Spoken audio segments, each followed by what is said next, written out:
Good evening. It is my pleasure to not only host this panel, but to host the last panel of the first ever Neumann University Virtual Conversations Conference put on by this wonderful SM 460 class and Dr. Julie Lanzillo. So we are here to talk about the evolution of the athlete and specifically touch upon two aspects. Those two aspects, the first one is looking at the needs and areas of importance for the high school, collegiate, and professional athlete. The second is looking at how the athlete has changed over time. So I'm going to go to our panelists now, and I want you guys to introduce yourself with a brief background on what you do and your tie to working with athletes. So I guess it's starting with me. So my name is Michael Haddix, Jr. So my father actually played in the NFL for about 8 years. He was a top 10 pick for the Eagles and then played for the Packers. I played college basketball at Siena, graduated in 2007, great career there. And then, after working on Wall Street as an investment banker, and then spent some time at Octagon Sports as a financial advisor for professional athletes. So work with some pretty big names and was a money manager. Started a company called Empowered about 3 years ago, where we consult with teams and leagues from University of Kentucky up to the NBA, to the NFL, and individual teams, helping athletes understand business, finance, and overall how to leverage their platform and understand opportunities and access. My name's Zachary Segal. The highest level of sports that I've played is ultimate frisbee in college, so that's going to pale in comparison to other people on this list. But this fall, I started what the LA Times called the first company to pair college athletes with sponsorships, and we do that through crowdfunding in anticipation of the name, image, likeness laws that are about to be passed. The name of our business is called Student Player, and more information is at studentplayer.com.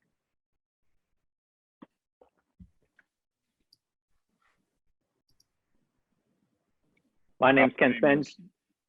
Go ahead. You can go ahead, Ken. All right, thanks. Sorry about that.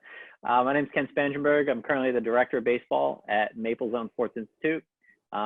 It's an indoor-outdoor facility. We do everything from training to running tournaments to teams to showcases. Prior to that, I was a head college baseball coach for 5 years, 3 years as an assistant college baseball coach, and then played 4 years of college baseball. Kind of in between coaching college and my current position, I also started a recruiting company, which basically helps players figure out, what type of a school they want to get to, and then hopefully play matchmaker and help them find the right fit.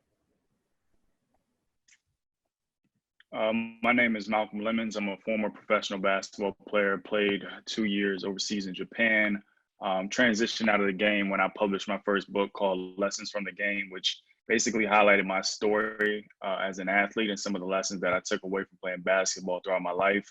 Also started a podcast called the Players Point Podcast about 2 years ago.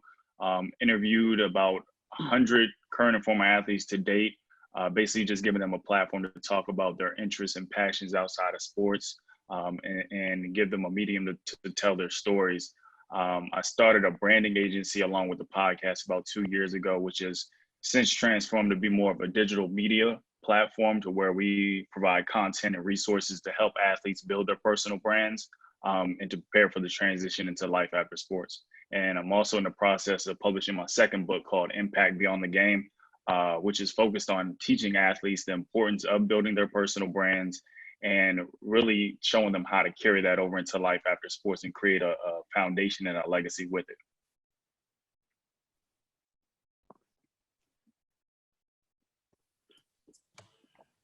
Hey, my name is Riley Cote. In my previous life, I was a professional hockey player. Spent most of my time in the penalty box. Retired at the age of 28 and got into some coaching, but I got into this world of wellness and self-discovery. I started a nonprofit called Athletes for Care, which really helped guys transition out of playing sports into the real world, mainly with issues with substance abuse and or physical injury, inflammation, anxiety, depression, concussion issues, and just tying in alternative medicine into that, sports recovery. And then I started a for-profit hemp-derived CBD company focusing on recovery, sports recovery for athletes, anti-inflammatory, anti-anxiety, managing sleep. And then just recently, got more into emotional intelligence and coaching youth sports with really focusing on the power of the mind and not neglecting the physical body, but putting an emphasis on the mind and the power of attitude and just the overall emotional intelligence that I don't feel is taught enough yet. So that's it in a nutshell. Awesome. So obviously you guys have different backgrounds and that was done strategically. I hope this first question kind of kicks off how you guys are thinking and how you approach today's athlete. But please describe for us, based on your experience, how you view the important areas and needs or concentrations of the high school athlete, collegiate athlete, and professional athlete.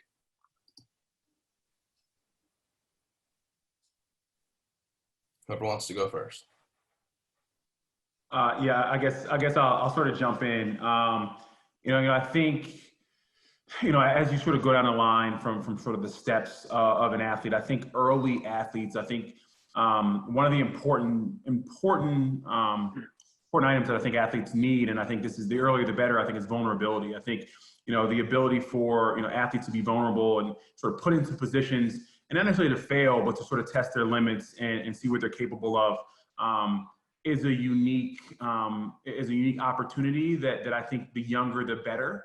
I think a lot of the issues down the line that we all see here is for sort of the lack of vulnerability or lack of sort of investing in pushing yourself to those limits early.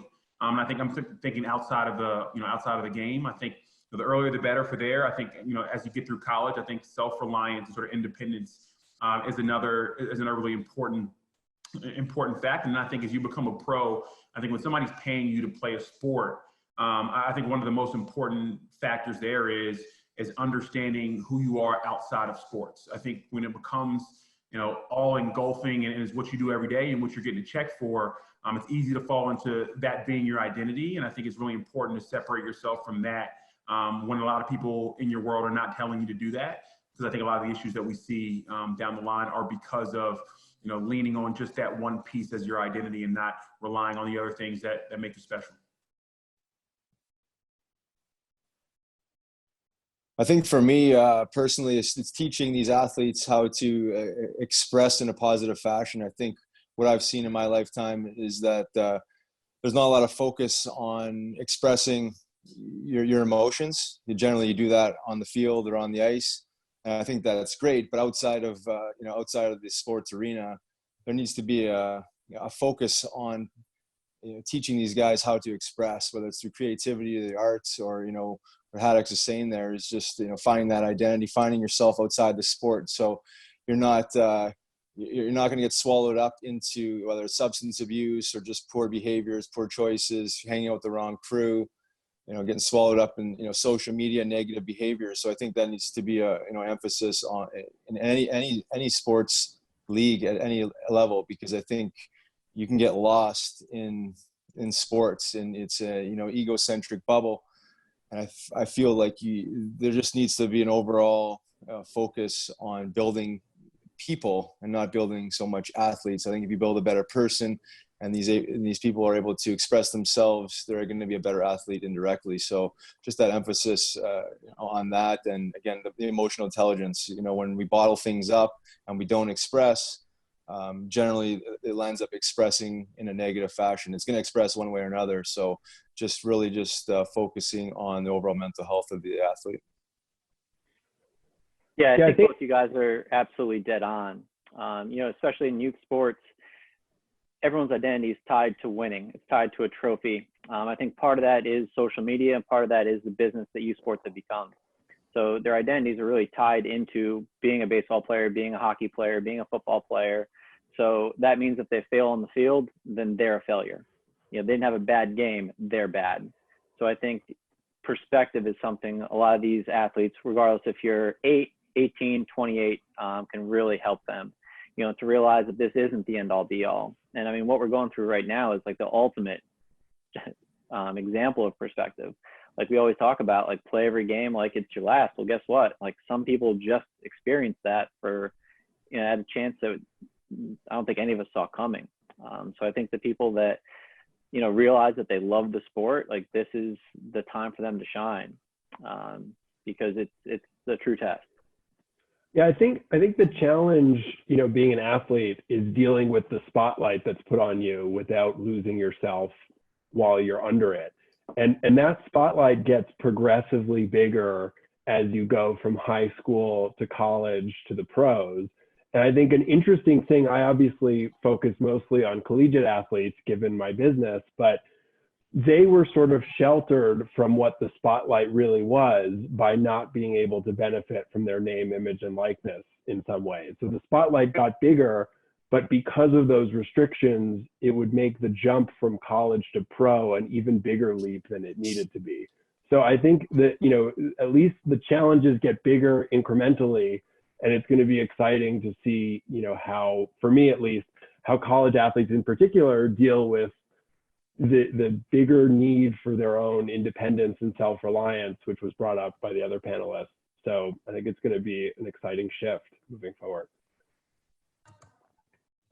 Yeah, and just to kind of recap everything that you all touched on, I would say that athletes need to kind of understand that sports is a platform and a catalyst to do other things in life. And so to learn that, you're able to transfer so many different skills and traits and lessons that sports can teach you into life, into other career areas, and getting athletes to understand that it's not so much about thinking about life after sports, but thinking that, you're a holistic individual. We all have other interests and passions that we want to pursue and things that we want to do in life. And so that you can be more than just an athlete and have a dual career, so to speak, rather than thinking towards the end of your career. Because I think when a lot of athletes, I didn't think about transitioning into life after sports while I was playing. And I think that's something that a lot of athletes have trouble wrapping their head around. You don't want to think about retirement while you're in the game.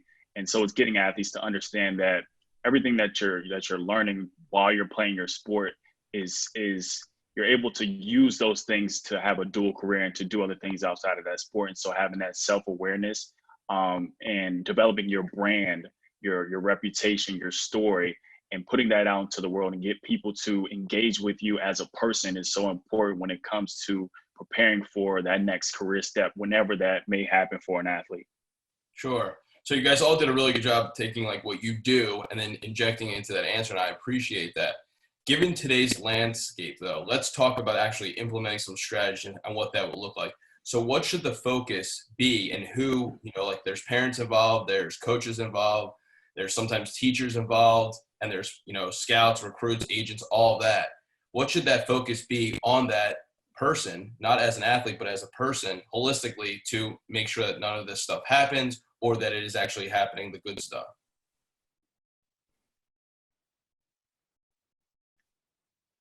I guess I'll jump in. I'll jump into this one first.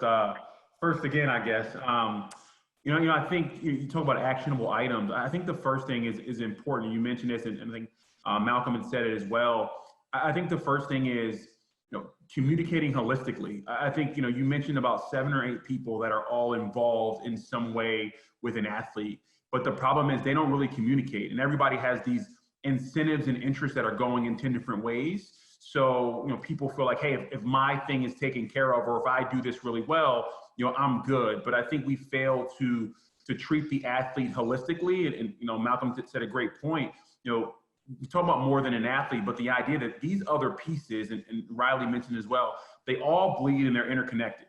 So if you think that you can have a great trainer and you don't care about the mental health stuff, and those two parts aren't communicating, and you doing your job great on the court or on the field is going to help be beneficial. It doesn't work like that. So we're made up of a bunch of different pieces. So I think the big issue is, the old model, and the goal is, I think, for all of us on here to change that is, can you create some sort of umbrella that all these pieces sort of work together? Because if they work together, then the opportunities for these athletes and for them to succeed in those opportunities, you increase that probability of success. But trying to compartmentalize all these different pieces and say, hey, we'll get some of this stuff right, and my job is to get it right, and this is my incentive, does a disservice. So tying those things together, I think is the first step into helping to complete the process.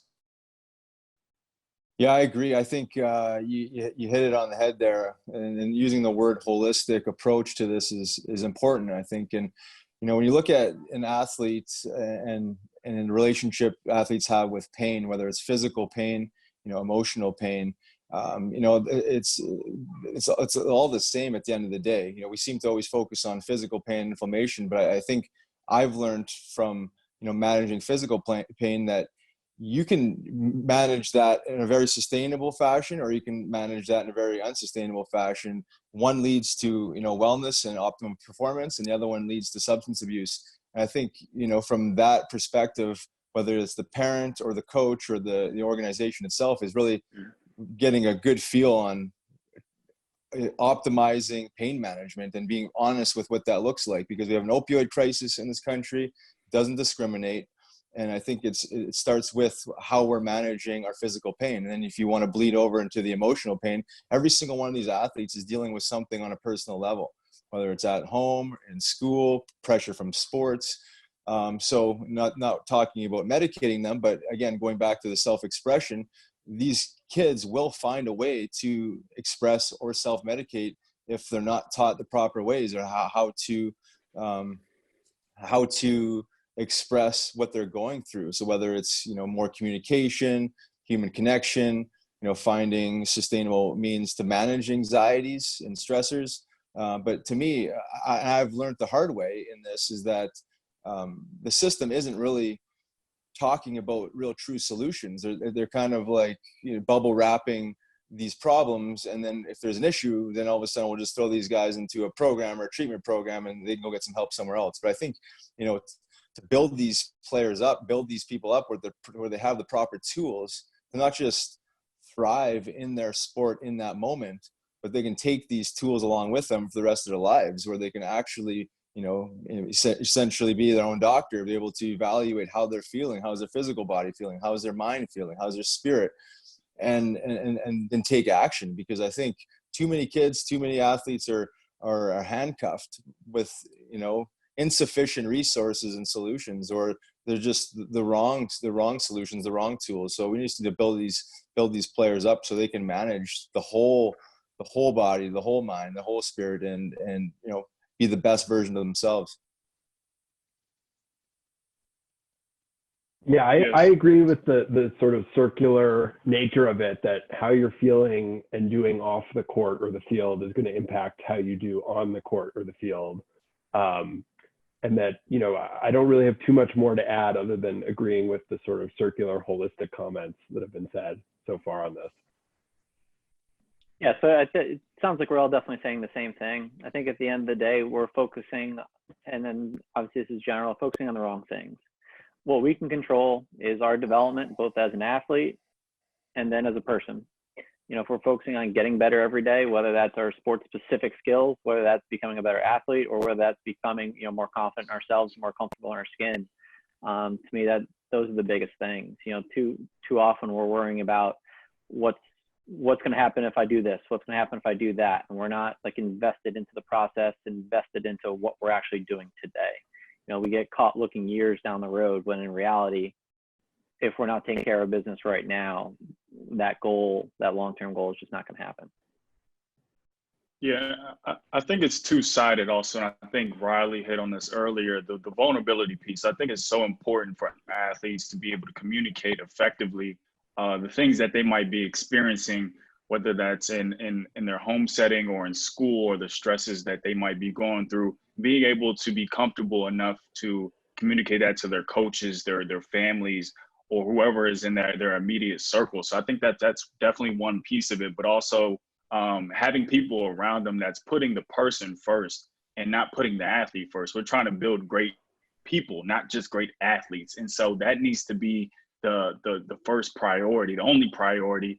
And people around athletes need to not have ulterior motives or things that they're trying to get from athletes, because you see a lot of situations where athletes may, become professionals, and now they're the breadwinners of the families, and that's just even more pressure that they're inundated with. And so it has to be necessary to put the person first, and not just look at these people as somebody who can potentially help me move my career forward, or help me make more money in the long run from a coach's perspective, or whatever the case may be. And so I think that needs to be the absolute number one priority when it comes to athletes.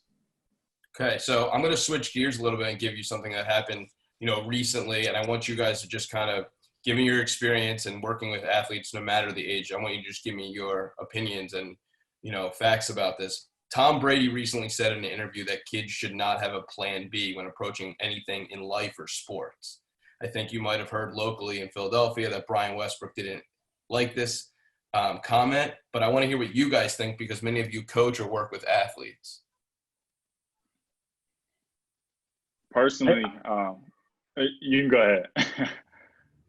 No, you go ahead. I'll go next. Yeah. Well, I was gonna say personally, I don't think it's the best advice because if you think about sports as a job or career, it's a means to an end. Every athlete has to retire one day. It's not like being a business executive where you can do it till you're 70 years old. Sports is a short window, short period in your life, and so you have to have a plan B. It's not really an option, and not every football player is going to play 20 plus years like Tom Brady. That rarely if ever happens. And so most athletes have no choice but to have a plan B, to have a backup plan, or to have something else that they want to pursue or do in life, because it's really not going to be a choice when it comes to, having to transition at some point in your career. So I don't think it was the best advice Tom Brady could have gave. Yeah, I think it shows the message of, focus on your passion, give it all you've got, which is true. But then to say not to have a plan B probably takes it a little too far. It's sort of like telling someone to buy a house and a car, but not buy insurance for those things. It never hurts to have other options to fall back on.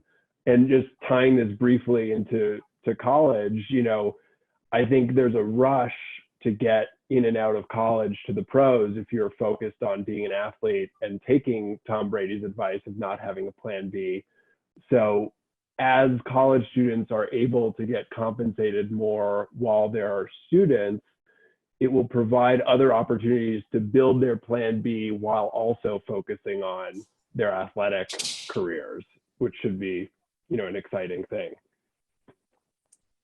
Yeah, I see both sides of this statement. I understand what he's saying is just focusing on, the here and now and your goal. I think it's a little bit loose because you have to understand, like, not every athlete is as committed as the next, right? I mean, how committed are you? Are you trying to take this all the way? And I do understand the other side of it where, having a plan B, is that plan B actually an action item? Are you actually, working to build that up and spend time on that and remove focus from plan A. And I think you can do both. There's no question. But I think when one starts stealing the thunder from the other, you might lose the juice from plan A, and then maybe your performance drops in that sport. But again, it all depends on the athlete and how committed they are. If they're absolutely dead set on, playing pro and going the distance, I could speak for myself. Like, I didn't have a plan B. I was going to deal with that when the time came. And I'm hearing some of the other guys speak, and I wish I would have built a business and had that mindset and built a brand, in the meantime. But that wouldn't have been necessarily a plan B. That would have just kind of been building myself up to maximize plan A. But I do see both sides of it. I think there's nothing wrong with having a plan and understanding that no athlete is going to continue to play forever, and that you're eventually going to have to fall back into the real world. So, but I think it's pretty, it's pretty aggressive statement, to encompass all athletes in that statement. Yeah, and I think I see where Tom is coming from. I think there's layers to it, right? So I think that, as Riley mentioned and as some of us mentioned, having a plan B doesn't necessarily mean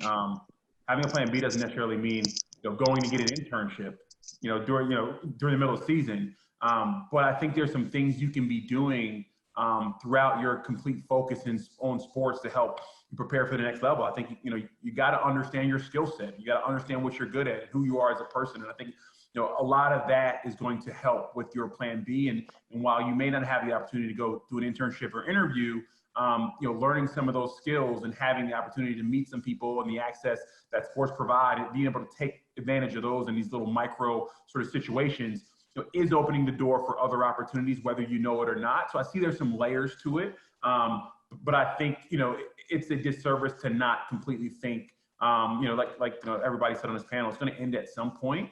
But it's tough also because, as Riley mentioned, there's a lot of teams, a lot of coaches, plan B is seen as a disservice. I went to high school with a really good football player by the name of Myron Roll, who became a Rhodes Scholar. And the interesting thing is, he said when he's going through the draft process, they were saying, you're a Rhodes Scholar, you have other things on your mind, you're not dedicated to this. So I think it makes it tough when people are pulling you in these different directions. So I think you got to know for yourself, is this a realistic goal? Is this something that, can I be a professional athlete?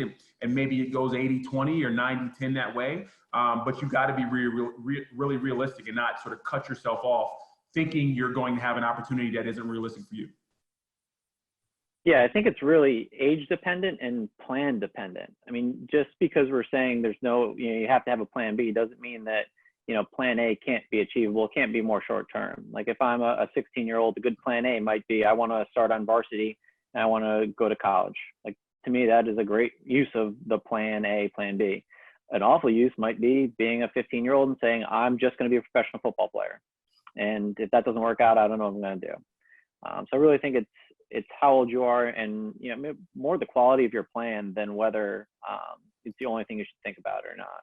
Because at the end of the day, in baseball, I think it's probably a little different from this regard, but a lot of times you have players who are not exceptional when they're really young, who people might write off and say, there's no shot you're going to play in college, there's no shot you're going to play professionally, who end up being that player years from then. And if they listen to people, giving them advice, then they might have quit. So I think it's really tough, and it's probably the context of how you apply it more than anything. Sure. So I want to talk a little bit about the evolution portion of the athlete. So we know that, things have obviously evolved. Social media has become a big thing. Mental health is a hot topic that everybody talks about. But what has really changed over time that has changed the athlete and just how we look at the athlete besides those two things? Zach, I'm actually going to put this on you to start because of what you're working on for the name, image, likeness. That was never talked about 20 years ago. I mean, they were talking about profiting, but they never talked about this bill, and your company would have never even been thought of 20 years ago. So I actually want you to kick this off, and I'm interested to see where it goes. Sure. I think athletes can have a lot more control now than they used to. And that's the biggest change. We have so many tools at our fingertips in a smartphone that allow us to manage our own brand, field inquiries, connect with fans, connect with teammates, coaches, learn more.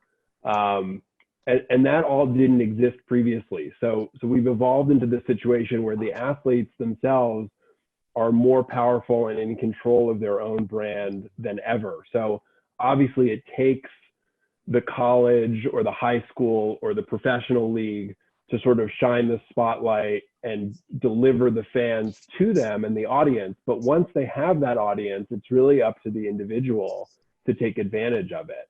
And it's something that I think about often because we're out there sort of trying to help empower these athletes at the college level, monetize their name, image, and likeness, and do it in a way that actually engages the fans by letting them contribute towards their college team, even position. So if you don't like the goalie on a specific hockey team, you could contribute some funds to help try and recruit a better one.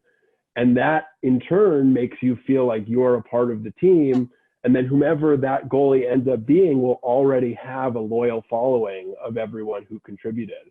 So the athlete themselves gets the benefit of a more engaged fan, but also the additional responsibility and burden of managing their brand in a way that they didn't really have to think about 20 years ago. I think for me, I got a few different ones. There's so many resources available for athletes now. I know I can remember growing up where, my first year in juniors, we didn't even have, video coaching.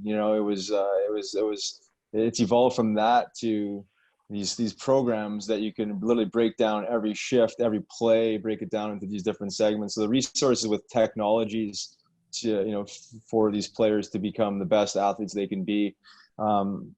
the other one I recognized, even when I was coaching after I was done playing, was just the communication with players and coaches. Back in the day when I was playing, like I say, I'm like 90 years old, but like literally, 20 years ago, you didn't talk to your coach. If you didn't hear from your coach, it was a good thing, because when you did hear from him, he was going to rip you a new asshole. So I think the communication is the most important thing for the player. At least where you stand with the coach. There's nothing worse than being in the doghouse and wondering what the coach is thinking. So that communication component is extremely important on so many levels, just on a personal level, but then communicating the game to your players and just the overall sports performance. There's, again, going back to the resources, there's really no excuse now, at least on the physical side of things, that you can't be a physical specimen in whatever sport you play. There's enough science, there's enough resources, enough dollars spent in that category that I think the physical body is almost exceeding the mind now. Where I think I've seen it over and over again in the hockey world, is that these guys are like Greek gods, physical specimens. But then again, they're missing the mind component, the emotional intelligence. They're weak-minded. Little things affect them. They're inconsistent. They're up and down in their performance. So I think going back to the mental component, the emotional intelligence, and I do want to touch on social media, because I think social media can be an absolutely amazing tool, and it can be an absolute, destructive tool in the same time. And I think a lot of these young minds seem to use social media for the wrong reason. So that needs to be taught now. I think you can lose a lot of energy. You could spend a lot of negative energy on thinking and worrying about what people think or say, and getting into these verbal exchanges on social media and puffing out your chest with your opinion. So I think there really needs to be a focus on how to use that technology, because it could be an amazing tool for branding and education and learning. But if you're going to get into these one-on-ones with other athletes and other people and wasting your energy that you should be focusing somewhere else on other people's thoughts and opinions, to me, it's a waste of energy. So that really needs to be emphasized, because that is a new technology in the last 10, 15 years that I didn't have growing up, and I use it regularly. But I also see a lot of people misusing it, especially in youth sports. They're glued to their phone. They're swallowed up with what people think. They're looking for something outside of them. So there really needs to be this emphasis on instilling self-confidence from within, not from external resources. So that, to me, those few things are extremely important. Yeah, and I'll comment on to kind of expand on your point with social media. I think it's completely agree. It's sort of a gift and a curse. I think we talk about this empowerment of athletes at all levels. I think social media is a really unique tool where you can see what people are doing and see the opportunities. I think 20 years ago, if there's players that are doing really unique things, you may not hear about it, for 6 to 8 months or when it comes in a newspaper. I think now you're starting to see, okay, somebody is doing something that's never been done before, but it's now more realistic now because I'm seeing it. So I think social media provides an avenue for younger players to be even more savvy in a lot of different ways. But I also think through, some of the bad parts of social media. I think through, I was watching the Michael Jordan documentary this weekend, and one of the things, Michael Jordan didn't make his varsity team as a sophomore, and he, became one of the best players in the country before he went to North Carolina. And I think, with social media, I think we're gauging ourselves, similar to what Riley said, we're gauging ourselves in these, rankings and things that we think we should be doing. And we all develop at different paces and at different levels and in different ways. So I think, right now we're hindering a lot of development by, having, this social media sort of showing, oh, you're a freshman in high school, you should be doing this, or you're not here yet, so you're behind the 8 ball. And I think with a lot of that stuff, you're sort of knocking down confidence, but you're also, you're getting on radars, and even, I think some of the things that we all probably use as tools to see, the rankings of players, and, oh, this guy's the best 9th grader, this girl's the best 10th grader. I think looking at that stuff, gets this sort of anchoring in our mind, which probably is the wrong thing. And then all of a sudden, that person who's not ranked has to do 10 things more than the one that's ranked because of, some sort of list that someone's made. So I think it's a gift and a curse, where it's allowed us to see some models and unique things, but also it doesn't let people develop at their own pace in the way that's best for them. Yeah, I think that the athlete today is absolutely under more scrutiny than any athlete of any generation. And a lot of that is due to social media and just how easily information is transferred anymore. I mean, to me, like what we see on a daily basis, it's scary. And I'm really worried for the future of sports because, like everyone's saying, social media can be a great tool. You know, you can pick up your phone, you can learn from some of the best coaches in the world. You can see what the best players in the world are doing. But at the same time, I think a lot of players are drawn to that attention to, you know, treating followers like, again, it's their identity. It's some kind of currency. And I think it just adds another layer of distraction for players. And at the end of the day, like I said before, I think it comes down to development. Look, we're not spending enough time on ourselves. We're not spending enough time around others that have, you know, similar philosophies, similar goals. I mean, it's kind of strange to me how like a 12 or 13-year-old might look at me or one of our coaches or older players and they're nervous to talk to us. And I think part of that is like the community aspect of sports is going out the window. Like there's no more play anymore. Everything is organized and structured and they're told exactly what to do every single minute that they're, you know, in the gym or on the court or on the ice. I think we need to go back to creating like independent thinkers and just environments where they're going to want to compete and want to socialize. I think social media can really hinder some of that. Yeah, I mean, I don't have too much to add, but just to kind of echo everyone else's sentiments, we have more access to athletes and some of our favorite athletes than we've ever had before. And I think some of the appeal, you know, Michael talked about the Last Dance documentary. I think some of the appeal and the aura around Michael Jordan is that people didn't really know Michael outside of the basketball court, but I can guarantee that there's a lot of fans out here who feel like they have a better relationship with LeBron James because of how active he is on social and how he shows his families and things of that nature and how he expresses himself. So I think the access can be very dangerous for a lot of younger athletes who might be coming into school with hundreds of thousands of followers, and that scrutiny and those eyes on them and that pressure to perform at a very high level can be very dangerous for those athletes who are not able to handle that. So I think that's where mental health and having resources such as mental health professionals come into play for a lot of these athletes who might not be able to deal with the pressures of the negative reactions of fans on social media if they have a bad game and things of that nature. And so I think, you know, just like I said, to echo everyone else's sentiments, social media is a really good tool when used effectively, but can also be very dangerous for a lot of athletes going forward. I got bumped out there for a second. I'm back now. So we have one more question from the guiding questions that I had, and then I'm going to take the Q&A from the audience. Project for a moment. You guys talked about where we are today and where we're going, but project where we were, and then just kind of discuss what you see as the future of athletes, you know, what they're going to deal with, because right now we know it's mental health, social media, some of you talk about physical pain and some other things, but what do you think the next evolution of the athlete will look like? I'll just jump in. I've got a quick one for it, but I think we were, you know, sort of at that spot where Ken described, where it was more of a team community feel, but then technology and social media has made it so that every athlete has their own following and independent brand to manage, essentially. And I think sadly, there's going to be an element of the future where, you know, each athlete kind of views themselves as an LLC and feels like they need to manage both their professional career, their off the court development, as well as their personal business, essentially. So hopefully, you know, the coaches and the teams and the other players can make a conscious effort to emphasize the team camaraderie portion to sort of balance that out.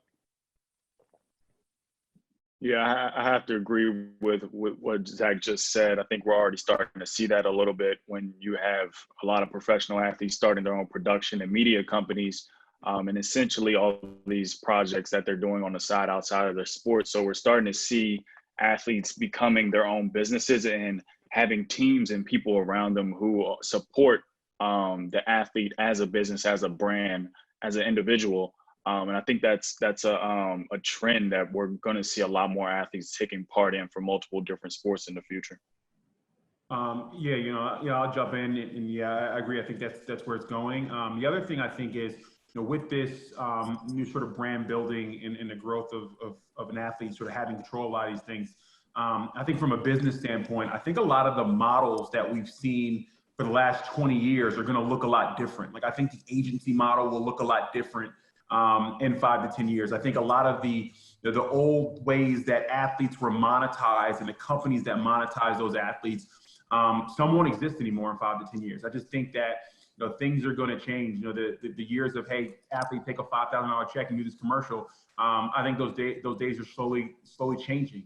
So I think that in down the line, what we saw as these big behemoths in the sports world are going to not exist, or their business models will look a lot different, because I just think it's not going to be the way that the money flowed in the past going forward. Yeah. Anything else to add? I guess I would, but I won't mention the pro athletes. I think from an amateur standpoint, especially like high school on down, we're just in a really dangerous area. I think we're kind of at the tipping point. Like, we're either going to be having 8U travel teams traveling around the country trying to be ranked in a few years, or it's going to go back to, like I said before, like more unorganized play. Just the things I've seen since getting out of college coaching have been kind of horrific. And I think we're getting to the point where it needs to break one way or the other. And I'm hopeful that it breaks towards the side of, just development, community, and just letting them have fun.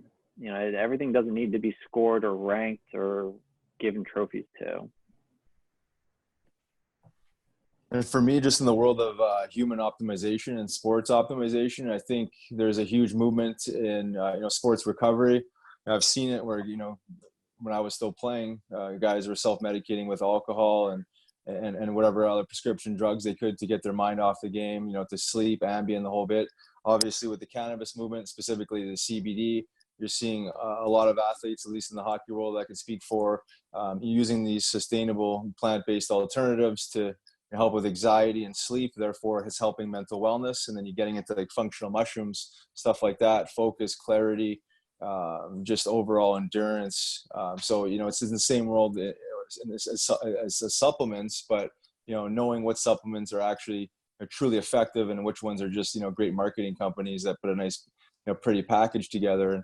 And, mixing that with nutritional healing, I think this needs to be taught at a young level. Managing inflammation and anxiety at an early age is important, because sooner or later they're going to be banged up. They're going to have the stressors and anxieties that come along with the sport. And if they're not taught the right tools from the start, they're going to land up, navigating down these dark paths. So this world of really, being honest with, food and Mother Nature versus some of these other, I wouldn't even call them healing modalities, but, toxic healing modalities that we've kind of been force fed.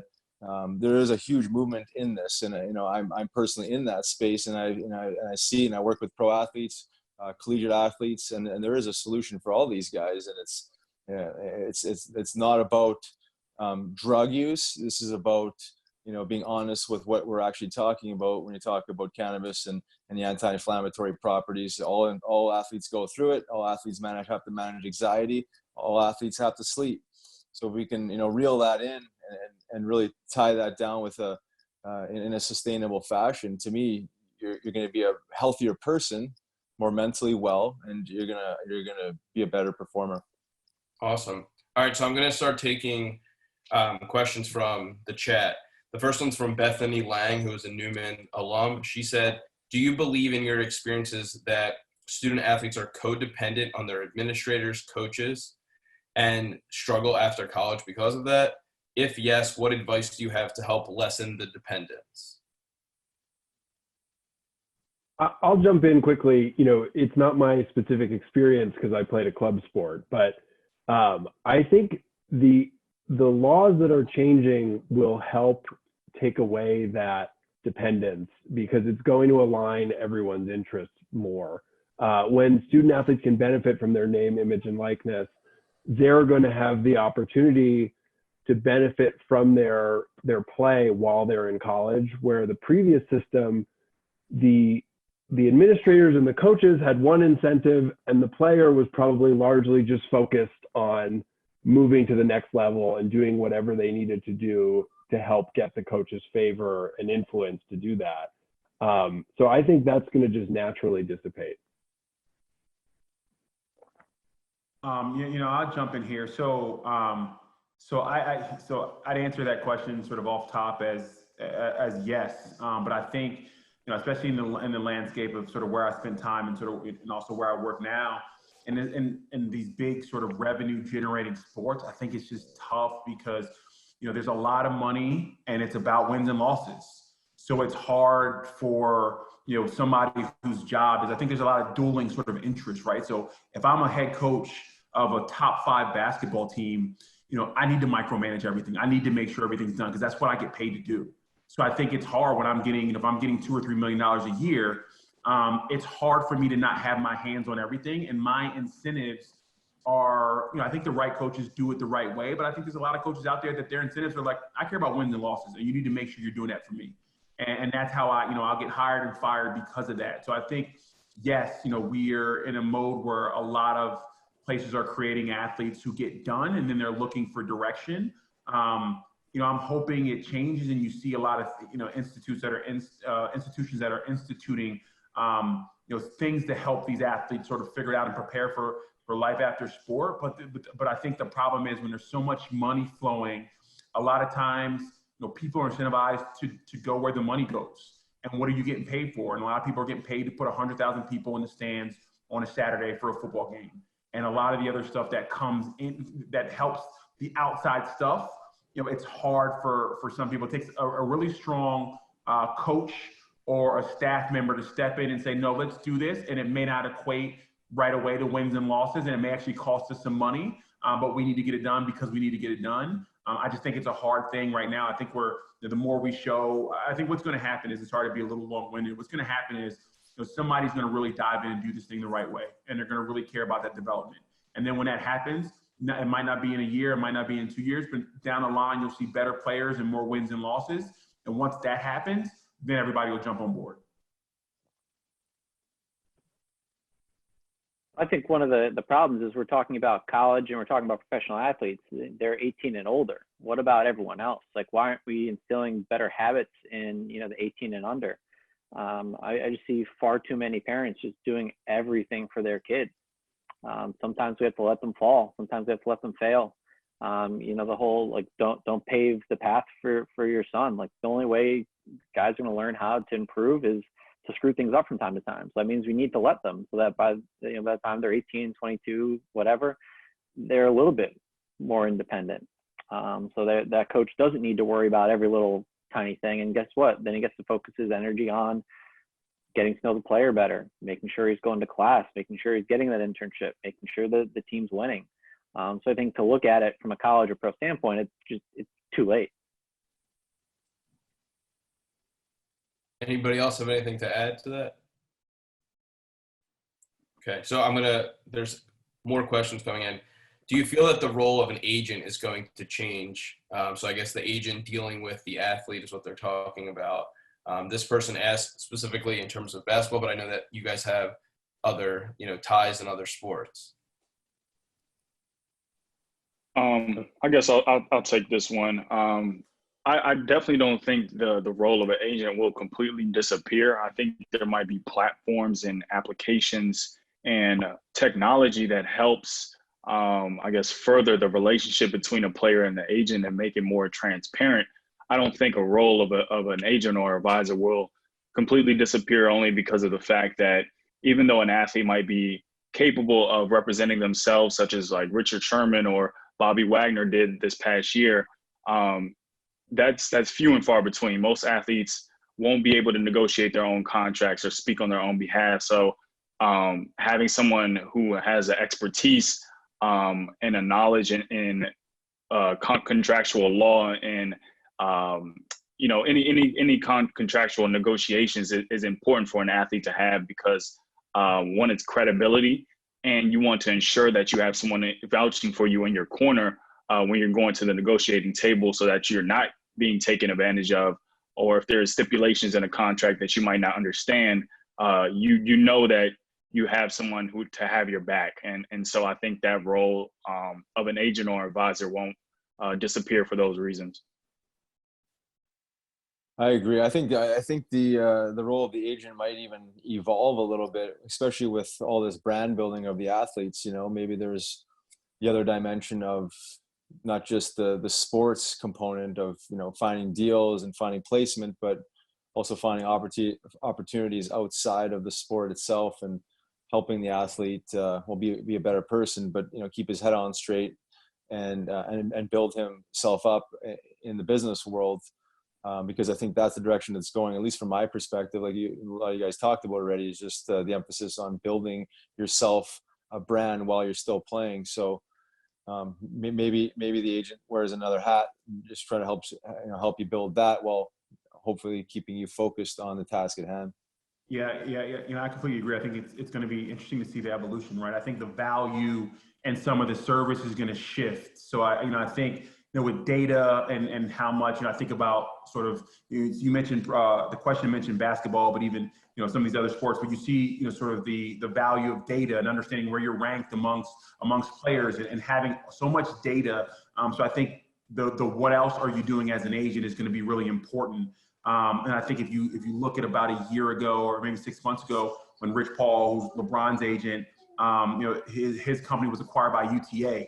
And they talked about the reason they were acquired by UTA was sort of this larger opportunity to help players with, whether that's book deals or development deals from a production standpoint. So I think, as Riley and Malcolm also mentioned, I think what an agent does and what service they can offer and where it's really differentiated is going to change in the next, you know, 3 to 4 years, because I think that there's going to be so much data that if I come to the table and say, hey, you know, I know that I'm the second-ranked player, you know, second-ranked left tackle in the NFL right now. I think, you know, what else are we bringing? And you start to see it a little bit now. Some sports agencies, you know, from a basketball standpoint, some first-round draft picks are not paying agent fees because they're saying, listen, you know, those numbers are slotted. So I think you're starting to see that direction of saying, okay, if I'm not going to pay an agent fee, there's got to be other things that you're doing that bring a lot of value that are going to help me amplify my brand and the dollars in my pocket. So I think it'll be interesting to see. But I also agree with Malcolm. I think there's always going to be a value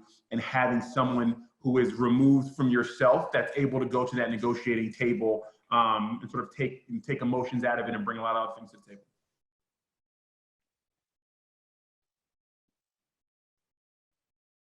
Any last words for that? Nothing. All right, so we have a question. It's from a Neumann student athlete, but I'm going to rephrase it a little bit. Hopefully he doesn't get angry with me. How can athletes who are graduating high school or college and looking for either the next step to go to college, go pro, play overseas, something, deal with this situation of not being able to train? He specifically gave a shout out to Maplezone, which is Ken's home, away from home. But how can they, you know, kind of take advantage of the situation of not being able to train? Are we talking training in quarantine? Yeah, right now. Well, I mean, you have to think about every single person in the world in the same situation. So there's no nice facilities. If anything, the playing field right now has never been more level. It doesn't matter where you are. It doesn't matter if you're rich or poor, if you live in the middle of a city or the middle of nowhere. Every single person out there has the same resources right now to train. You know, I don't know if you guys are old enough, but it's Rocky IV. You know, we're in a barn lifting rocks and getting crazy. I think we talked about technology. This is where technology can be such a benefit because we can learn all these cool things without having to leave our house. So I think if anything, this is a benefit if you don't have all these fancy tools and training facilities, because no one does.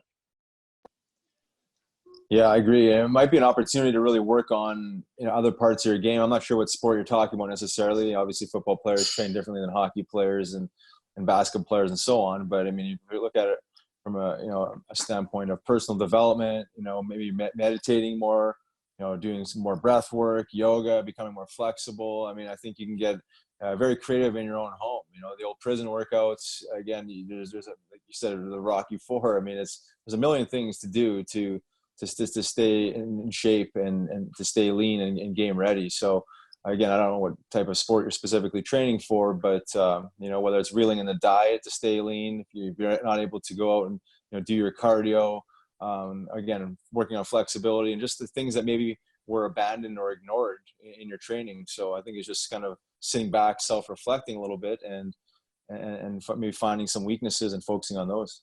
And I think mental toughness is one of those things that really come into play. I remember my coaches would always talk about mental toughness. So things, whether it's, we talk about sports and as it relates to life, I think, things always are going to be different than you expected them to be. So I think this is one of the unique opportunities. See how mentally tough you are, as Riley said, or, prison workouts, or Kim said, sort of Rocky IV, figure out ways to make it work, but also to continue to be focused. I think, will be extremely valuable because, whatever level you're trying to get to, there's going to be a day where something doesn't go right. And if you're used to it being perfect and that perfectness is how you succeed, it's not going to work. So this is sort of building an opportunity for mental toughness that will benefit you long term. Okay, awesome. So we are getting close to wrapping up. Is there any advice or, kind of future visions that you guys have that you want to add that we didn't get to discuss?